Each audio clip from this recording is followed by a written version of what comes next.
Self-Defense Centers. My name is Sensei Jason and this is Sensei Ray. In this video we will be covering all the material that you need to get from white belt to yellow belt. We'll be covering all your hand strikes, blocking techniques, slap outs, and even your combinations. This is going to be used for just practicing at home. Mom and Dad, you guys can watch this with the kids. You guys can go through the moves in the air, but make sure you guys are practicing with your parents, okay? I don't want to see anybody using their karate on their brothers and sisters. I want you guys to make sure you guys are practicing under supervision. Thank you and enjoy the video. So.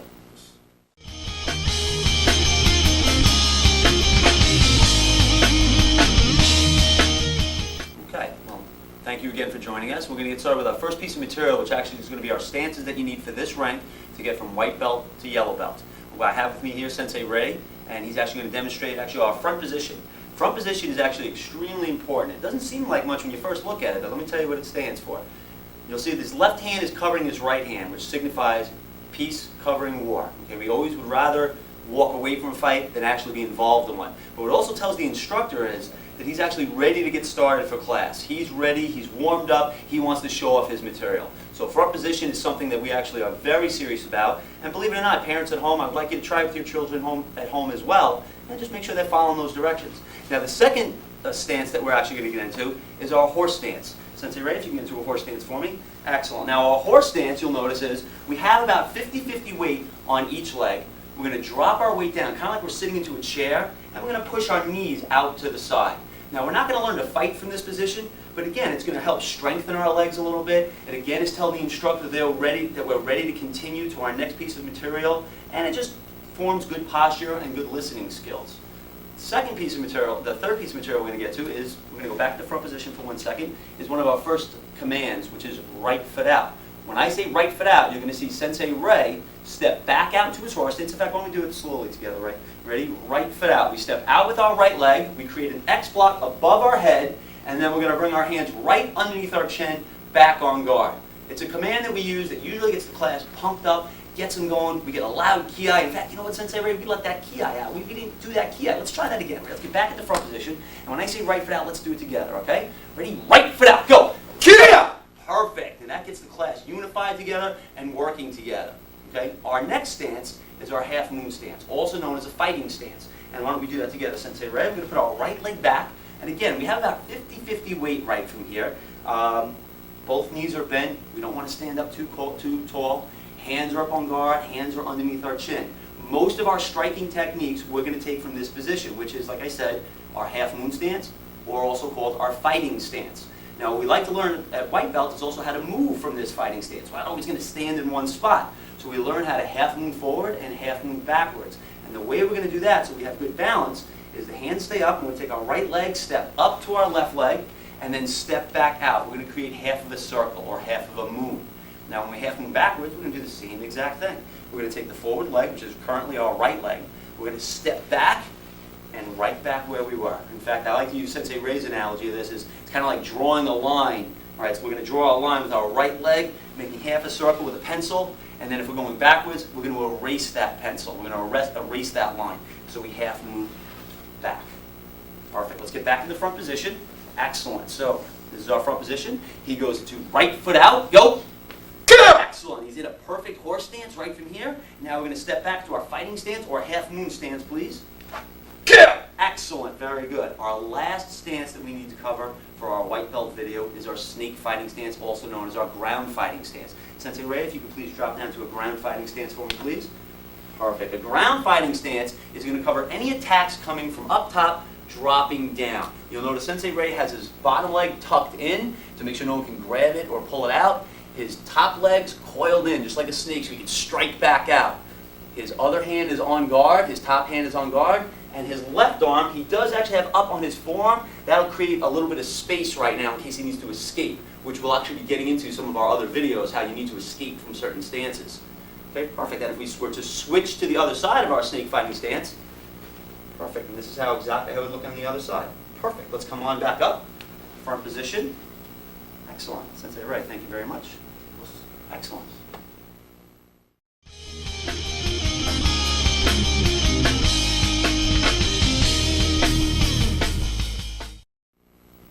Okay, we're going to go to our blocking systems now.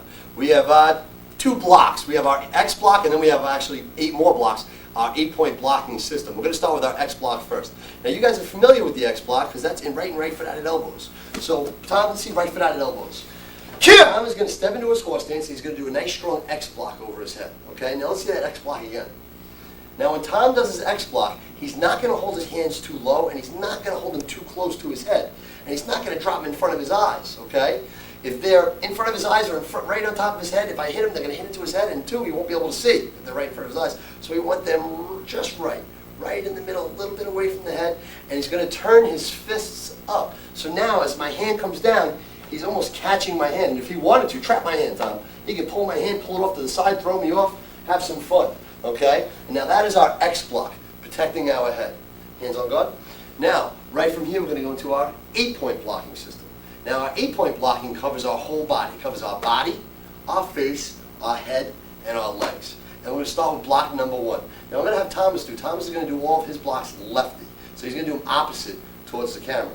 So when you guys are practicing them at home, you guys are going to do them starting with your right hand, then right into our left hand, and then you just follow it almost like you're looking in the mirror. Okay? Now, Thomas is going to do block number 1. The first thing he's going to do is going to drop his right hand down, and he's going to do a scoop, like he's scooping up ice cream. As the hand comes up, you should see the back of your fist in the mirror. Okay? So when you're practicing at home, practicing in the mirror, you see the back of your fist in the mirror. So this bone, this nice strong bone, is sending the arm off into another direction. And you're not only blocking the arm, you're striking the arm. Let's do the same thing with number 2 block. Number 2 block is done with the other side. Left hand drops down, and we're going to do a circular block. Bam, right to the outside. Just like we're scooping something up, sending it out. So if I was to throw a punch at Tom, turn towards me, good horse stance. As I throw a punch at Tom, Tom's going to do block number 1. So you can do it with your right hand now, set. And he's going to set my arm off to the side, and now block number 2. Again, 1 and 2. Very good. Set. Back to a horse stance. Now we're going to go right back into block number 3 and 4.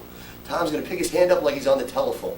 So as that hand comes up, he's going to pass it in front of his face, and he's going to protect that face, bringing that hand across. Now, very important things. Same thing. I should see the back of this fist in the mirror, and I want your hand to be nice and straight. If it's angled at all, you could slide the punch right into your body.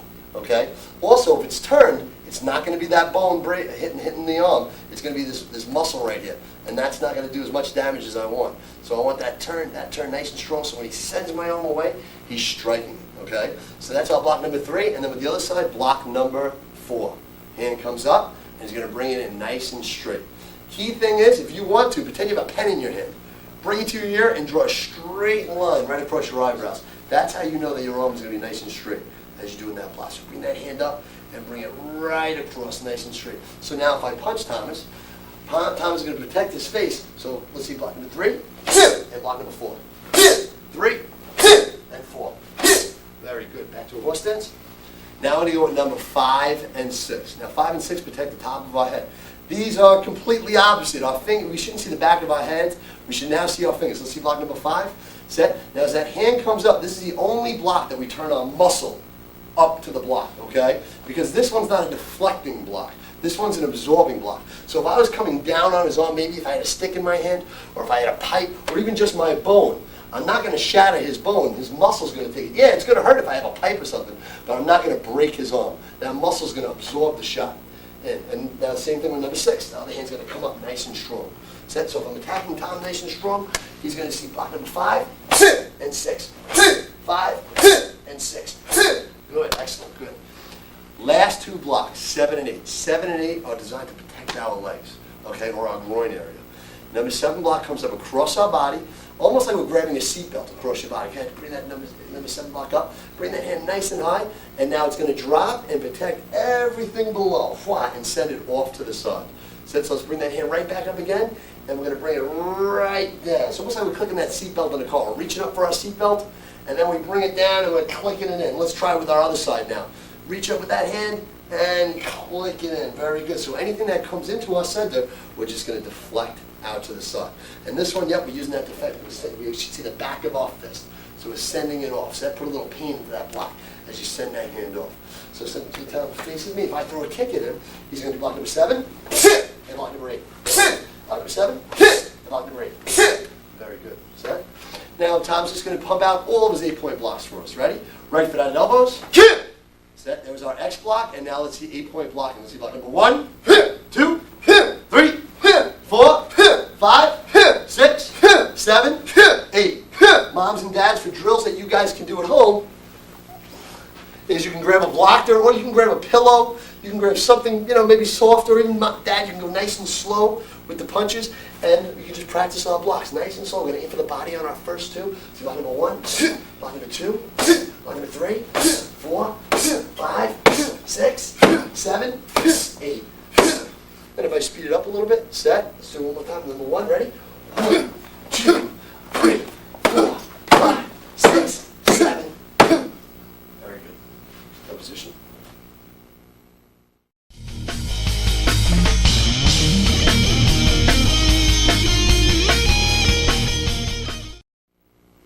Now that we've covered our blocks, we've covered our stances, we're going to get right into our first strikes.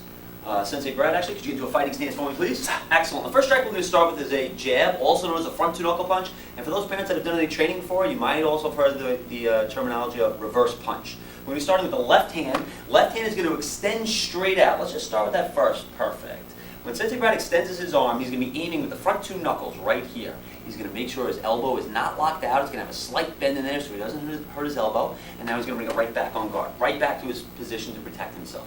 So when I say go, Sensei Brad's going to pump out a quick jab, a little bit of an exhale, and just pump it out. Ready? Go!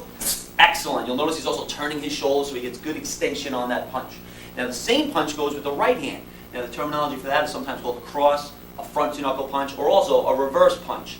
When Brad throws his right punch, hold it out, Sensei Brad. Perfect. When he throws the right arm out, you'll notice he's turning his leg over right now. That's when he can drive his weight right into the punch. So when you guys are hitting bags in class, or if you're at home and you're working on a pillow, you'll be able to throw in your body weight into that target and then getting right back on guard. Bring it right back. Excellent. We're just going to pump out that right front two-knuckle punch for me. Ready? Go. Excellent. One more time, and go. Now in class, it's very common. You'll see us put the two together. It gets our body moving down pretty good. So when I say go, Sensei Brad's going to pump out a jab and a cross, and he's going to say 1, 2, and bring him right back. Ready, and go. 1, 2. Excellent. Now one more time. Ready, and go. 1, 2. Perfect. Very good job. Next punch that we're doing is our back two-knuckle punch. A back two-knuckle punch is the same thing as a front two-knuckle punch, only we're going to turn it upside down. We're going to start with the right hand on this one. So with our right hand, we'll do it together, Sensei Brad, we're going to extend our arm out. Perfect, and we're reaching out right underneath the bad guy's chin. All right, it seems to be a perfect strike for that. Now, if we wanted Sensei Brad to go a little lower, bring the hand back, we could go to the stomach with that shot also. Right back on guard. Perfect. It really depends on how close you are, all right, to your opponent. In fact, when you get to yellow belt, you'll be working on something called combination number 2, and that punch is actually going to be right in that combination. Sensei Brad, when I say go, if you could throw that right back two-knuckle punch. Ready, and go. Excellent. Ready, go. One more time, and go. For those practicing at home, a perfect combination is you throw your jab first to knock the bad guy's head back, open up his chin, and then throw the back two-knuckle punch. And why don't we try that? Ready, and go. Excellent, and go. Perfect, and I like how Sensei Brad's turning his hips into those strikes. Next strike we use is a palm strike, or a palm heel strike. Now sometimes when we're throwing certain strikes, we don't want to actually hit with our knuckles. Let's say if we were hitting a harder surface, we don't want to hurt our knuckles, so we're going to use a palm heel strike. So Sensei Brad's actually going to open his hand. There's actually 2 ways to hold. We're going to start with the fingers back. Very important that Sensei Brad pulls his fingers back. He's using the bottom heel of his palm to make contact with. We don't want to hit with the top of the palm. We don't want to hit with the fingers. That's a good way to sprain our wrist, hurt ourselves. In fact, a great way to practice this strike, when you do push-ups in class, try to use the heel of your hand, get those fingers off, and that'll actually really point out that part of your hand. Good, bring that hand right back, and a perfect shot is going right to someone's nose. So when I say go, Sensei Brad is going to pump out a palm heel strike and bring it back. Ready, and go. Good, and one more time, go. Excellent. Now the second hand position that actually he can go into is the fingers are up or the fingers can be down. Very important. In both cases, the thumb is out of the way. You don't want that thumb in the way. It's a good way to jam it up and bring it right back. When you start doing board breaking, actually at purple belt, this is probably one of the first strikes that you'll be using, so you want to get used to this one just like all the other strikes.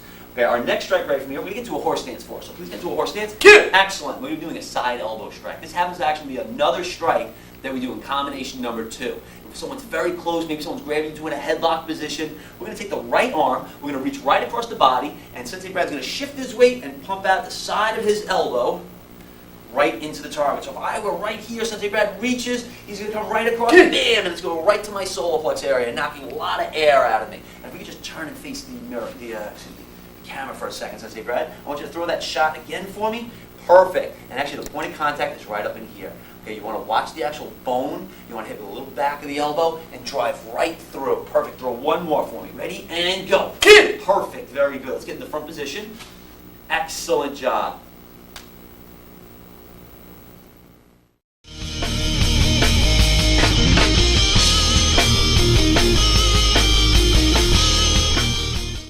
We're now moving on to our kicks. Sensei Brad, if you can get into a fighting stance for me, please. Kick! Excellent. Now, on all the kicks that we're starting with, it's very important we get into something called a chambered position. A chambered position, or also known as a crane stance, we're going to be bringing our knee straight up. It's important that knee comes up, because the last thing I want to do when I start throwing a kick is hit with my toes, or the person's too close to me, so I end up jamming up another part of my foot. So Sensei Brad, actually, when he starts with our first kick, which is going to be a front ball kick, is going to chamber his knee up, and now he's going to pump his leg straight out, bring his leg back and down. It's actually 4 steps to that kick. Okay, so if we count them out, step 1, knee comes up. 2, it goes out. 3, comes back. And then 4, back to his fighting position. Now the point of contact is actually the ball of your foot.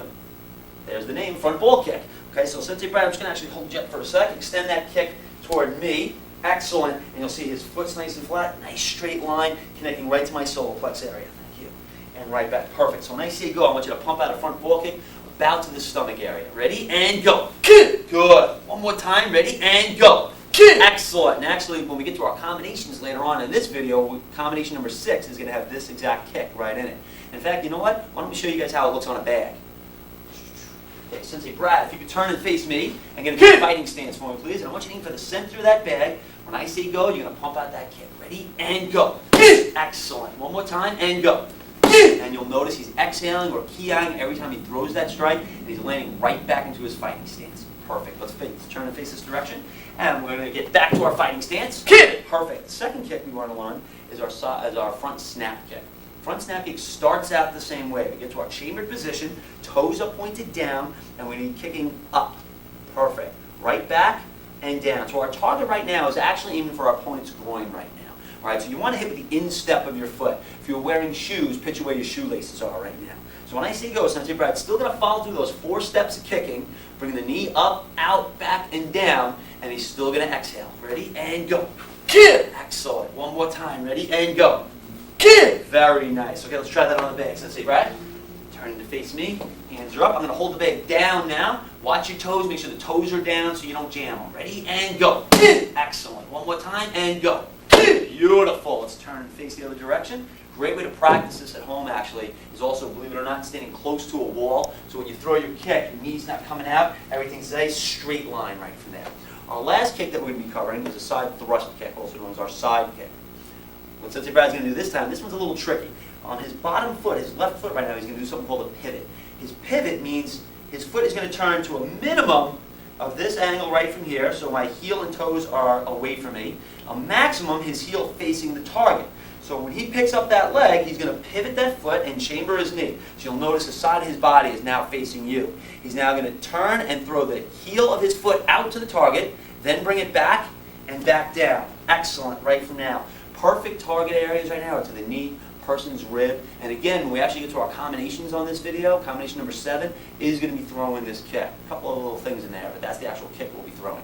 Sensei Brad, when I say go, I'm going to ask you to throw that side thrust kick out. Ready? And go. Kick! Excellent. And back. Very good balance. One more time. And go. Kick! Beautiful. Let's take a look at that on a bag. Ready? So again, hands are up on guard. Ready? And go. Kick! Good. And back. One more time. Nice extension. And go.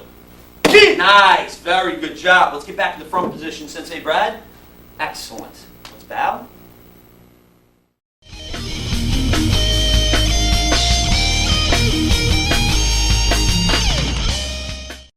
All right, we're going to go into our falling techniques now. We have 2 falling techniques for white belt. We have a forward roll and we have a back slap out. Let's start with our back slap out.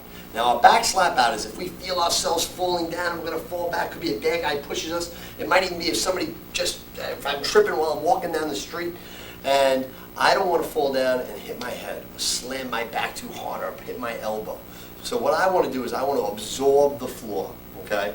And the way that we do this is we do a back slap out. And we have 3 things that we have to do before we do our back slap out. We have to crouch, 4 things. Crouch, cross, tuck, and slap. Okay, you guys can follow me at home. Okay, ready? First thing that we're going to do is we're going to crouch down. What I want you to do is crouch down nice and low. Bend your knees, and as we're crouched, we're going to cross our arms. Okay, so let's try that again. Ready, set. We're going to crouch and cross. And then we're going to tuck in our head, almost like we're saying yes, but we get stuck. We're going to take our head, we're going to tuck it down nice and low. So we had ourselves down. Ready? We're going to crouch, cross, tuck, and then we're going to sit back and slap out.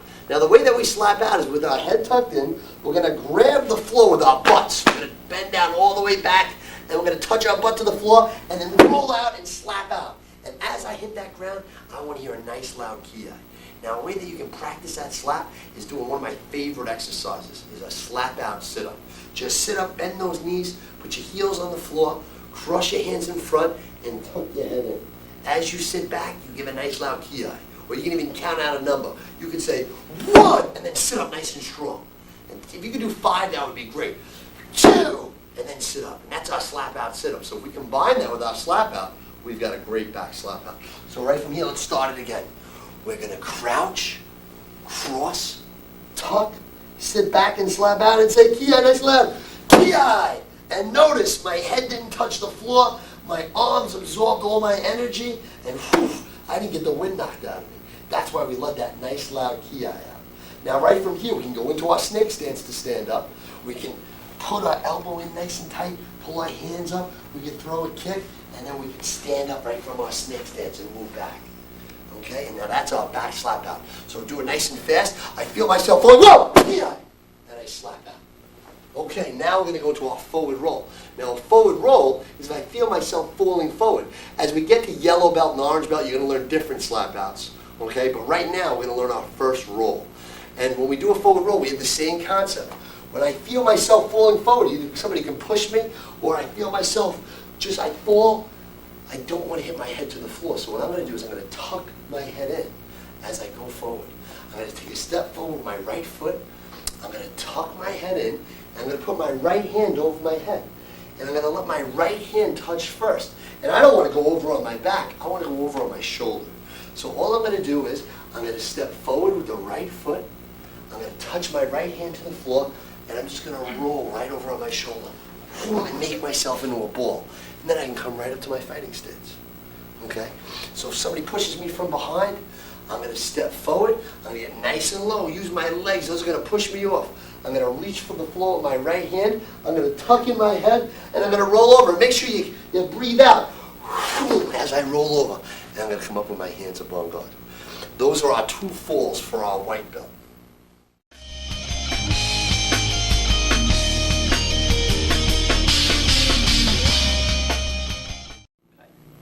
Very well so far. We've covered just about everything. There's a couple more things we actually need to get to before we actually get to our second stripe, actually before we receive our second stripe. And these are the combinations that we were talking about earlier. Our first combination is combination number 6. And the idea behind combination number 6 is actually getting to our opponent before they get to us. Now, if you realize that your leg is longer than your arm, that solves most of your problem right from there. For example, if Sensei Ray and I face each other, and we battle each other, show him proper respect, you'll notice that if I extend my leg and he extends his hand, he can't hit me. He can't hit me. So combination 6 is going to be the combination of hitting him and getting out of the way before he can reach me. So my hands are going to be on guard. As he starts to half move forward that we talked about before, I'm going to throw a first ball kick to his midsection, and I'm going to step off to the side. Now when I step off to the side, that's just in case he's falling toward me. Sensei Ray's a big guy. All right, if he's coming toward me and I kick him really hard, that's not to say he's not going to just still keep coming. So if I kick and he keeps coming, bam, I want to make sure I'm safe. Okay, that is combination number 6. Front kick or ball kick, cross and cover. Combination 7 is very similar. The difference here is now my opponent's already close to me. I don't have the opportunity to get to him right away. I first have to move. I have to get my head out of the way. So Sensei Ray and I are going to face each other, and he's going to be throwing, let's say he's throwing a right punch to my face right now. As he punches, I'm going to duck off to the side. Now I know I'm safe, but you know what? He's probably going to come after me again. So now I'm going to pump out a right side kick. Now if you remember before, I said there's 2 targets that a side thrust kick is perfect for. The knee or the ribs. So depending where I am, I'm going to throw that proper kick. Chamber, kick, and then I'm going to cross and cover. I'm always crossing and covering. It gets me back on balance, and again, it's to make sure that my opponent doesn't fall into me. So again, my hands are up on guard. Sensei Ray jump steps in, I duck, I side kick, I cross, and I cover. Okay, why don't we do it once together facing the camera, Sensei Ray? We get into our fighting stance. Combination number 6. Ready, go. Ball kick, cross, cover. Excellent. Combination number 7. Ready, and go. We duck, side kick, cross, and cover. Excellent. Front position.